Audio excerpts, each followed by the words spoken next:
Se você gosta de diversão, entretenimento e energias positivas, chega mais! Esse é o Espaço Unisanta, o programa de TV feito pelos alunos de jornalismo da Universidade Santa Cecília. É aqui com a gente que você se informa sobre tudo do complexo e também sobre o mundo da música, moda, tecnologia e muito mais. Não sai daí!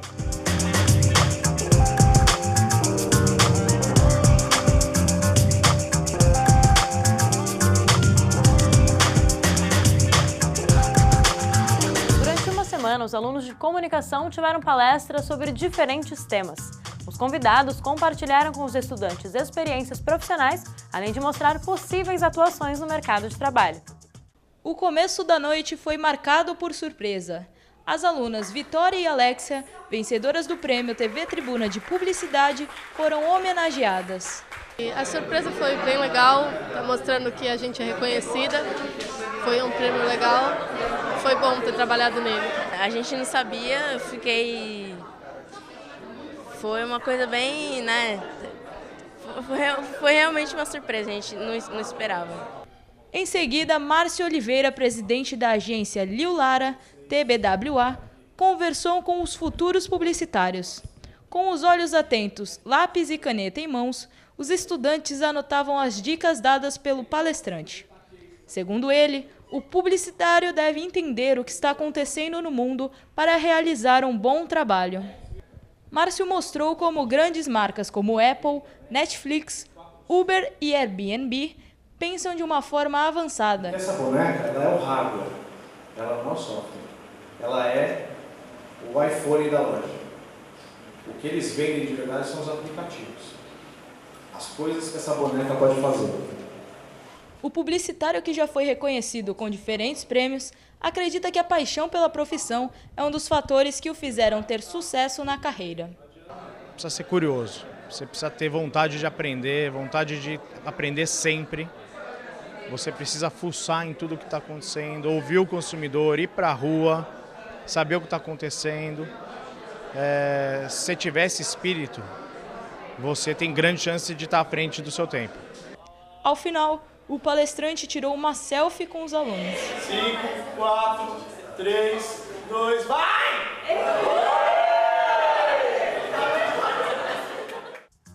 Companheiros e amigos dos homens em expedições e conquistas de território, os cavalos sempre estiveram presentes na história da humanidade. Mas agora a gente vai conferir a função deles também na saúde humana. Quer ver?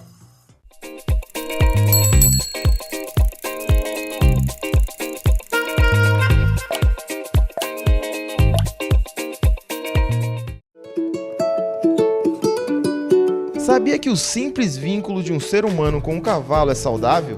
De acordo com cientistas, a parceria entre os dois melhora a autoestima e reduz o estresse.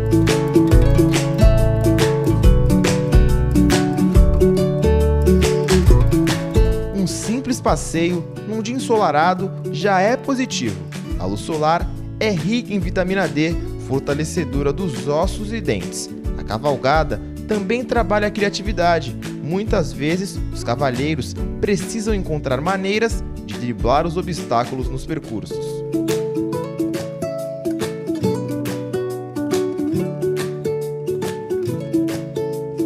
Se você tem dificuldade na hora da digestão, existe uma forma de combater esse problema que vai além de remédios e uma boa alimentação. Trotes leves montados num corcel estimulam os órgãos internos, cooperando com o processo digestivo. O hábito de cuidar do animal também faz bem à saúde. Os esforços no trato com os cavalos mantêm a massa óssea ativa, fundamental entre os 45 e 65 anos, quando a incidência de osteoporose é mais frequente em homens e mulheres.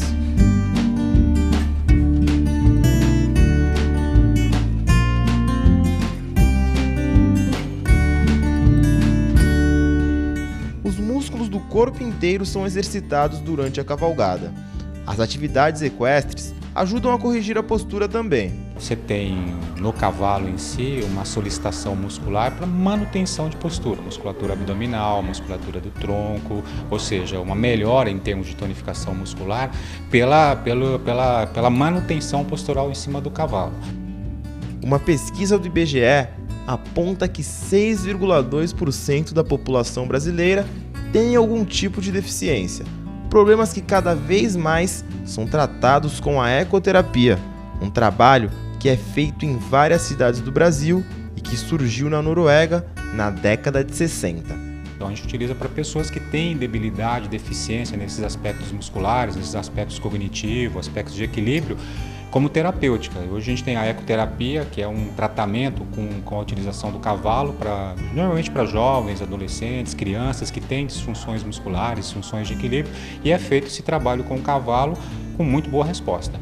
Agora que você já sabe dos benefícios, se tiver a oportunidade, aproveite para ter contato com o animal e cuidar da saúde.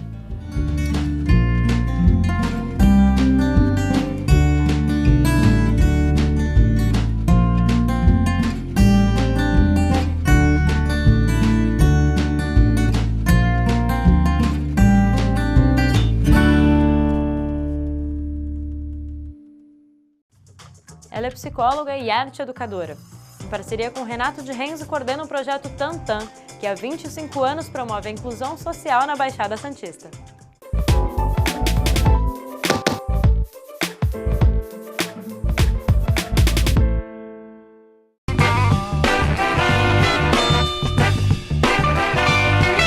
O Tantan, ele inicia em 1989, depois de uma intervenção pública municipal, na época que Thelma de Souza era prefeita, e a gente tinha como secretário de saúde o Dr. Davi Capistrano Filho. A Casa de Saúde Anchieta, na cidade, naquela época, era conhecida como a Casa dos Horrores.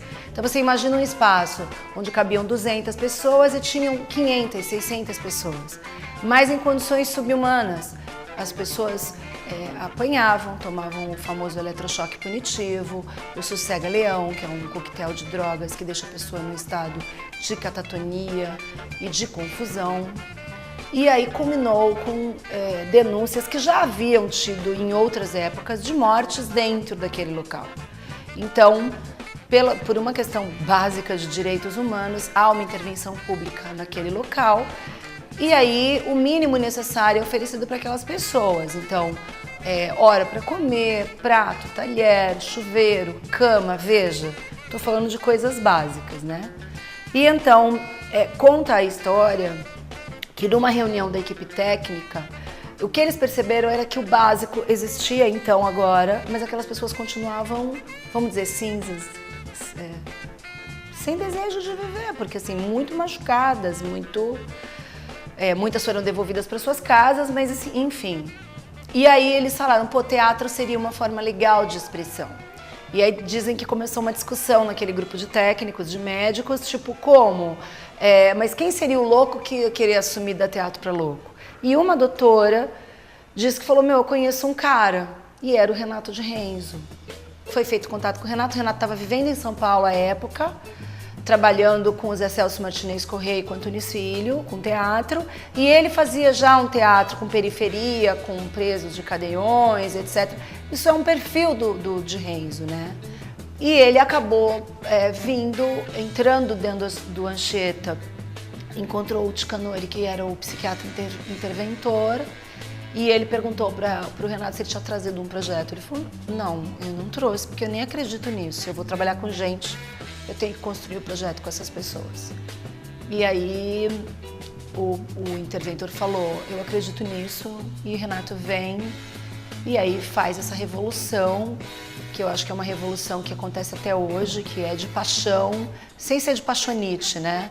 Sem ser de bobice, mas é de paixão pelo outro.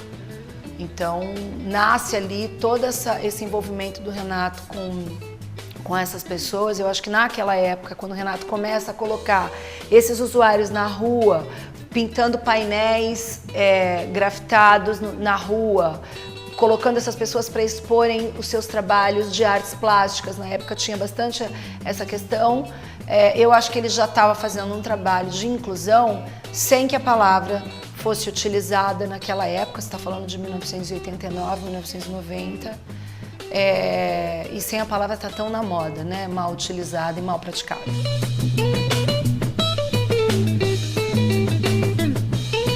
Eu já dava aula de dança, eu tinha uma academia, um grupo que é o Orgone de dança.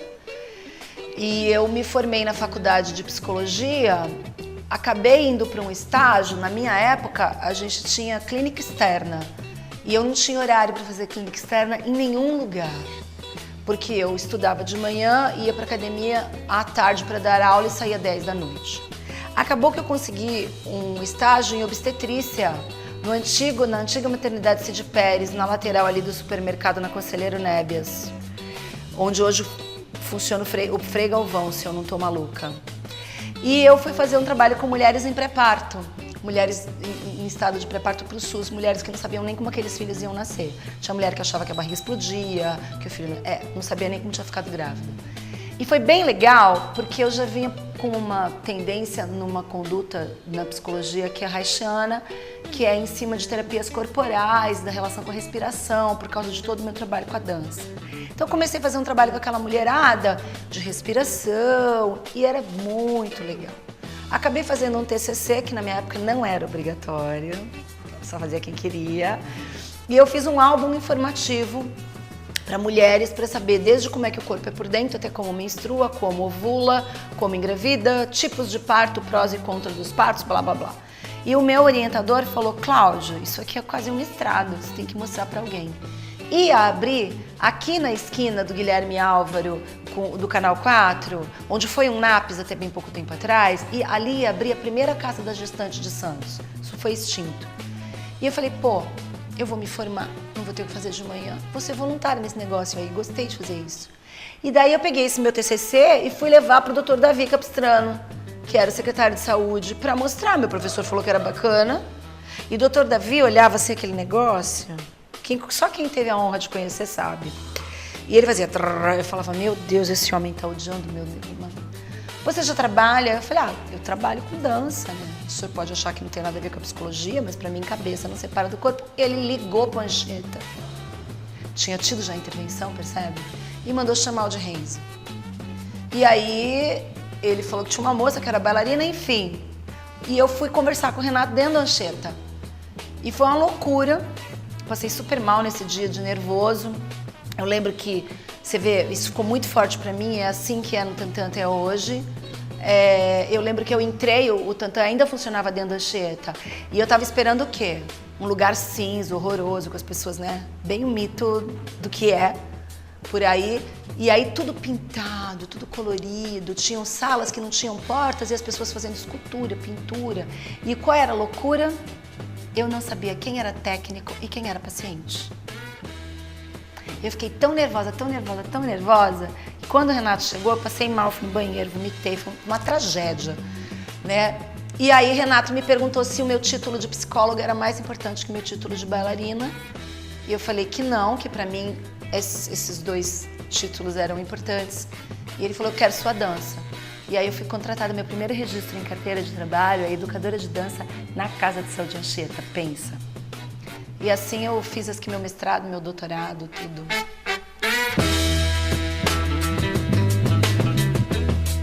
Eu acho que tem uma palavra que é o faça, que existe no Renato até hoje. Eu, quando saí da faculdade de psicologia, que conheci o Renato em 1991, eu lembro que eu ficava desesperada, porque eu tinha toda uma coisa também, não só da psicologia, muito catedrática, mas até da dança, também catedrática na minha vida.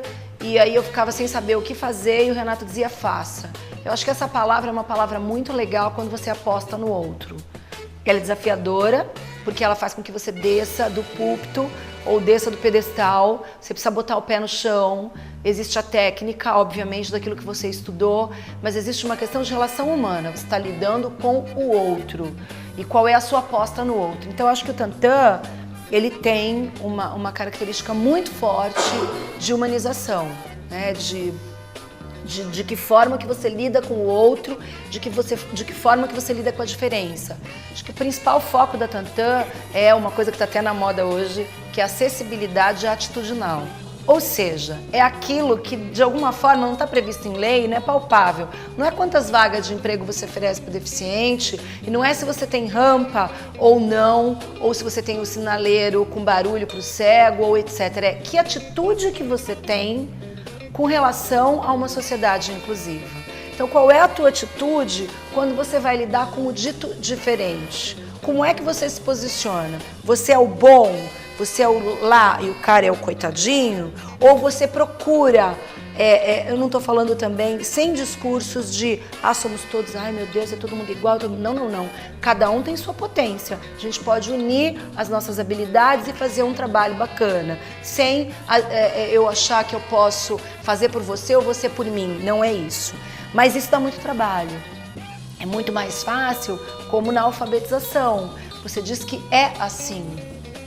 Então, quando você vai ter um trabalho de inclusão, por exemplo, para um surdo, como é que você faz? Se você que é professor, não aprendeu Libras. Então, assim, quem é o deficiente nesse caso? A pessoa nasceu surda ou ficou surda, mas eu não sei falar a língua que ela aprendeu. E também a questão de você silabicar. Você ficava... Então, não dá. Então, olhar no olho, né? Trazer você para perto. Então, isso é acessibilidade atitudinal. É impalpável, né? É muito conceitual. E eu, particularmente, acho que é extremamente necessário na sociedade.